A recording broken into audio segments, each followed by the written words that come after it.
Good evening, everybody. Welcome back to the showgram. Today is Sunday. Just wanted to do a quick video to wrap up the weekend and get ready for the coming week. Got some wonderful things to show you today. Just finished listening to the Cardinals-Dodgers game on the radio. Didn't win today. Dodgers took game 3 of the series, but we did have an exciting series here in St. Louis. Had 2 walk-off wins, one on Friday and one on Saturday, but not so today. We lost against Kershaw, but that's all right. We'll get him in the playoffs if we meet him there. If you know, you know, right? Just ask John at Nerding Out with Cards or Joe at Redneck Collector. They know. But anyway, we're doing well. Cardinals are doing all right, hanging in there. We did not have very high expectations for the Cardinals this year at all, based upon the chatter in the off season, the lack of moves, which it seems that's a annual off season activity, which is none for us. We just didn't have any big hopes, but the young kids are playing well, so we'll see. I'm going to the game today or tomorrow against the Blue Jays, so looking forward to that. And speaking of Busch Stadium, you got to check out John at Nerding Out with Cards. His video he put out today as a VR for, and he's out in front of Busch Stadium. It's just a fantastic video.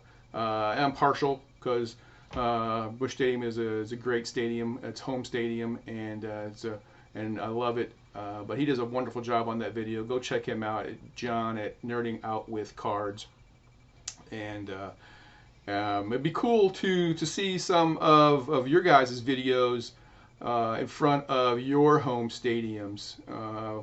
We've been to quite a few. My wife and I have. I think the proper term is stadium chasers. We went to our 23rd baseball stadium this year, Fenway Park. Finally made it up there to Fenway. That was a really cool experience. But it'd be cool to see some other videos. If you guys already did some, just send me a link in the chat. I'll look at them. I'd love to see what your thoughts are on your stadiums, and whether it's just sitting out front talking a little bit about something about the stadium, like John did today, or it's some kind of a tour or whatever, what have you. It's we just like going to stadiums and like experiencing those. So anyway, if you got some of those, if you already did them, just put them in the link in the comments below. I'll gladly check those out. So, but today I've got some cards to show you, and we're going to start a weekly series. At least I hope it's going to be weekly, called Album of the Week. So you've heard me talk about my music in a couple of my other videos. My hope is to kind of weave a little bit of that into my baseball card chatter. This is a predominantly baseball card channel, which is what I want. But I do want to weave in some music, and many of you have commented on the music that I have on my YouTube channel already. When I went to concerts, I still go to concerts. I go to about 4, 5, 6 concerts a year here in the St. Louis area. But I used to videotape a song at each of those concerts, and I post them up on YouTube. So there's quite a few out there if you want to go check those out. I'm not promoting that, but if you're interested in that kind of stuff, I got a few out there. But a few of you have commented on those things. A few of you have commented on my CDs that are back here. But what you don't see is I have a bunch of vinyl over here. So I like my music. I don't usually do too much without music on. In fact, I got music on right now while I'm doing this video. So it just kind of helps me get through the day and get through my activities. So, but anyway, we're going to start Album of the Week this week. And what that's going to be is, well, I'll explain it when we get there. But I'm going to show you some cards right now. And these cards are in-action cards with a little bit different twist. And you'll see what I mean by that. It's kind of hard to explain other than just using those words, but you'll see exactly what I mean when I start to show them. And these cards I pulled out of my comment box, just like the cards I did yesterday when I showed you those combo cards, or as Shane from Shoebox Legends appropriately identified them as photobombing cards, where I had Hall of Famers on cards of otherwise common players, right? So all that stuff came out of my common boxes that are sitting in my closet there, just sitting in the dark in the boxes, unloved, untouched forever. I just decided to one day, it took me longer than a day, to actually go through them, pull out some cards that appeal to me, and these are more of those kind of cards. So these are in action cards. So let's get started. The first one is a 1993 Select Louis Soho. This is a pretty standard photo, especially in the 90s and forward. You know, obviously before before the 1990s, you had a lot of that profile photos, or you know, the portrait photos, or the mock pitching photos that they did, right? All that kind of stuff, right? That was, you know, really other than the very few cards in each set, they were pretty boring photos. But you know, in the 90s they started to come out with some nice action shots. But that's not what I'm showing you here. What I'm showing you here is Soho starting to make that play, but his eyes are closed. You know, so he can't even see what he's doing. So does he make the play or not? What do you think? Well, these Score Select cards had photos in the back, and this one happens to have the end of that play. Pretty proud that he snow coned that ball. Oh, and by the way, his eyes are still closed. So maybe that's how he does it. Who knows? So you got the start of the play here, and then the end of the play on the back card with a snow cone catch. Batter out. These cards here, when I ran across them, I was like, holy cow, this is just way too cool. So the first card I'm going to show you is 1993 Topps Junior Ortiz. And I just love these photos with the runner bearing down on the catcher, and the catcher just knowing he's going to get plowed into, or you know, just having to make the catch and the play nearly at the same time. So you can see right below that kid in the green shirt, that's the baseball right there. So it's the throw's going to beat the runner, but Ortiz is going to he's going to have a tough time. Just how tough of a time is he going to have? Hang on one second. So I want you to pay attention to the kid in the green shirt, his dad, likely his dad, sitting right next to him, and the runner's uniform number 3. Got that?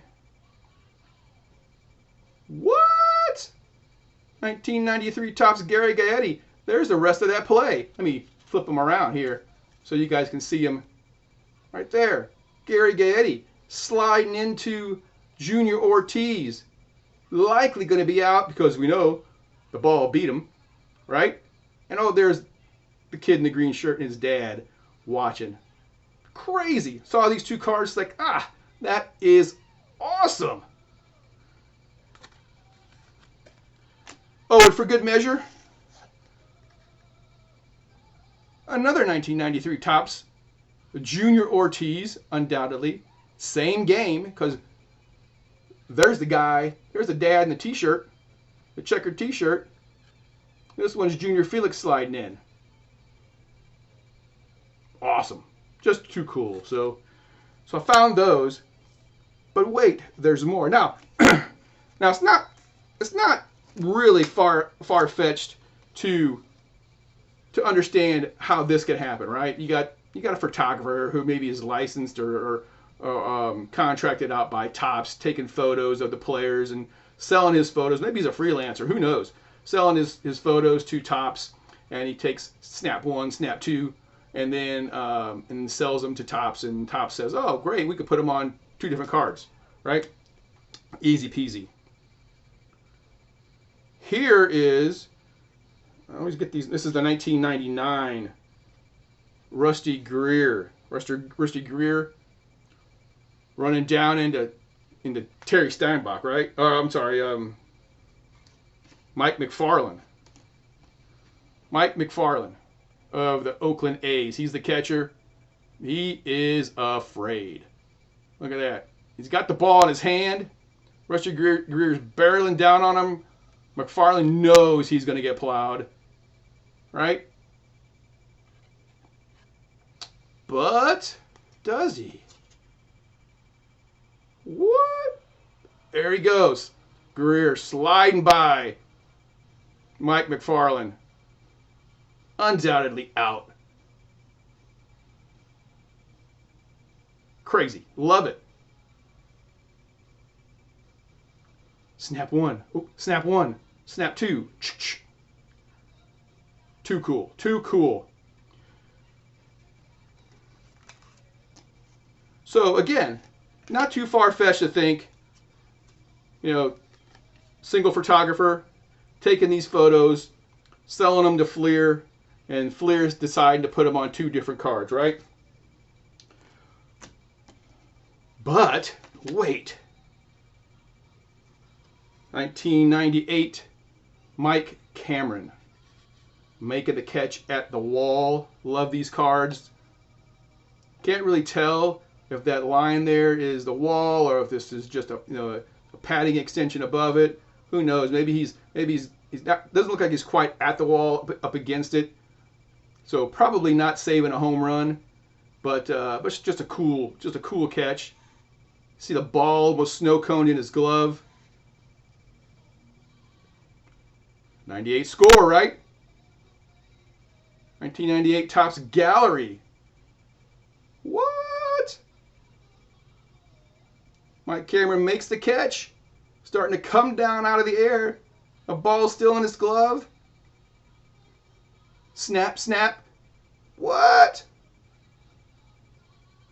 Awesome. Just too cool. So I got those cards out of my Commons box. Saved them from who knows what. But now they're going to just sit on my shelf. That's awesome. Too cool. All right. So album of the week. So this album, here, I'll just pull it right out of here. Again, I got it playing in the background. Bam. Kiss Alive 2.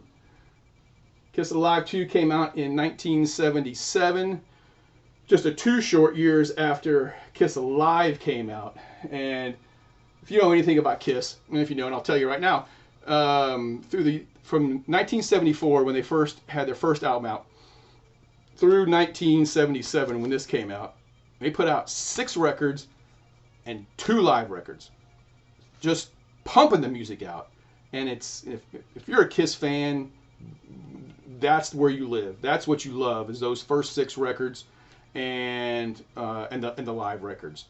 And when Kiss started, they put out those. Even though they put out those first few records, they really weren't getting the recognition that they would later achieve afterwards.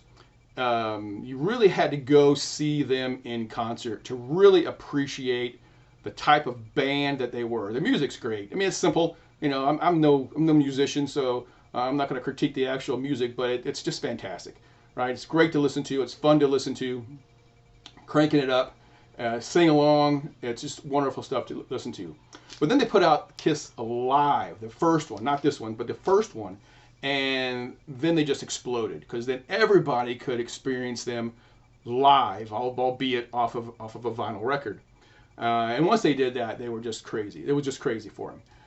But then they put out Kiss Alive 2 just a couple of years later. And Kiss Alive 2 is from their tour of after the Destroyer record. And if you know anything about the Destroyer record, that's the big one. That's the one that really put them over the top. And that was their 5th studio album. And they toured with it, and they put out Kiss Alive 2 after that. And they were on top of the world. So this record has a lot of those tracks on it. It's got a lot of the classics on it before that. And then what's interesting about this is it's a double record, and it's got 3 sides live, and then the fourth side is studio tracks. So they put out some studio tracks on it. So I've had this record in my collection in one format or another for, I don't know, 48 years or whatever the math works out to be, right? The first time I had this was on 8-track. Yep, 8-track. And I had it in my little portable 8-track player, and I carried that thing around, and I just listened to it over and over and over again. Undoubtedly, I wore out those 8 tracks. It was a double 8-track. This is a double record. It was a double 8-track, and it was just awesome. It was just awesome. So Kiss Alive 2 is this week's album of the week. If you don't have it, or if you haven't heard it, go to a local record store. They'll undoubtedly have copies there for you, or you can get it online, or you can find it on your local, on your favorite streaming service. Listen to it, and you'll thank me for it later, undoubtedly. All right, that's all that I have for this show. Again, thanks for watching, and we'll talk again soon.